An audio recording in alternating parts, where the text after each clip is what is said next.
What's good, everyone? This is Dom, and today we're checking out a beast of a smartphone from ZTE. This is the Axon 7, and a lot of you have been asking me to cover this, and thanks to the awesome people at ZTE, I've finally got my hands on one.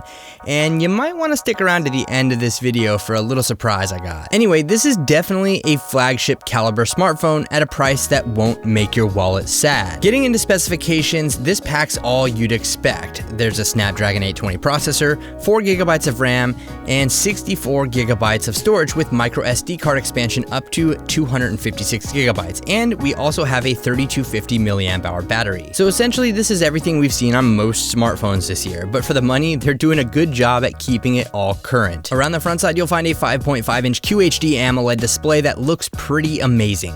It's obviously very colorful, crispy, and overall a win, and it's covered by Gorilla Glass 4. As for design, this year we have something a lot more sophisticated than the Axon phone I reviewed last year. ZTE really did everything right, and I'm pretty happy about that. It feels so awesome in the hand, and obviously the all-metal design is very helpful in the build department, but this phone just feels on point with others that cost hundreds more. ZTE also made the move to USB-C this year for power, and the design is very clean. The phone has a nice weight to it as well, but overall I'm just a big fan of everything in the build department with the Axon 7. On the back side, you'll find a fingerprint sensor, which works very well, even though it's not the fastest I've used on a smartphone. And of course, we do have NFC here as well, so you'll be all set with Android Pay, which is a major win. Back on the front side, above and below the display, we have dual front-facing speakers, which are pretty fantastic. I mean, who's not a fan of speakers like this anyway? But these speakers are definitely among the best out there, but that's thanks to the Dolby Atmos and hi-fi chipsets inside of the phone.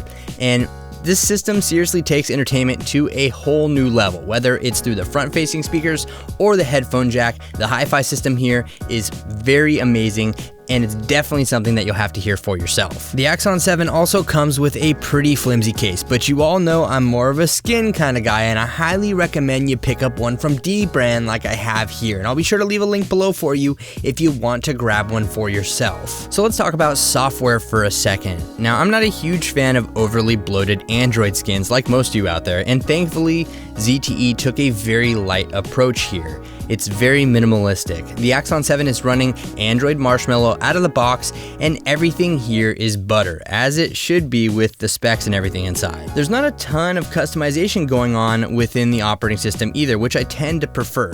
Now, ZTE has a few features thrown in within the settings, and the layout is a bit different in certain areas, but most of what we have here is a clean skin. There's a handful of gesture options that I usually stay away from, just a personal preference, and we also have voice print, which will let you record your voice as the lock screen password. But again, I'm a big fan of what ZTE has done here with their Android skin. Around the back, the Axon 7 is packing a 20 megapixel camera with optical image stabilization that actually holds up pretty well, and there's also a dual tone flash back there. I've been very happy in the camera department too, but images do tend to break up a bit in low light, though this definitely isn't the best camera on a smartphone in 2016, but at this price point, it is certainly a worthy contender. But let me know what you think about the Axon 7's camera. Check out the full resolution gallery that I've linked below and see the photos for yourself. As for battery life, well, the 3250 mAh battery inside has been pretty good to me. I'd say it's easy to expect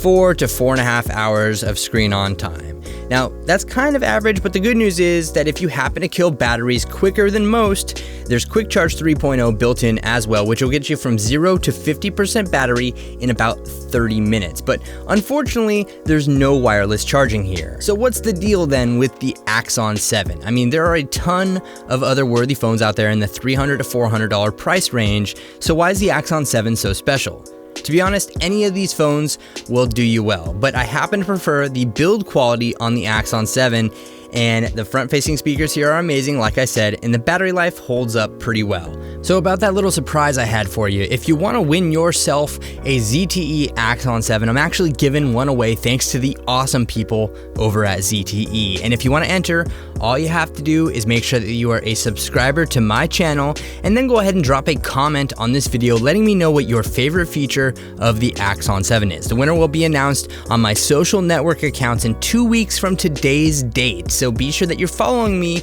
if you want to find out who the winner is, and everything that you need to know will be listed in the description. But let me know what you think about ZTE's Axon 7 in the comments section below, and be sure to leave this video a thumbs up if you enjoyed it. Also, subscribe for more reviews like this in the future. Thanks again for watching, everyone. This is Dom, and I'll catch you in the next video.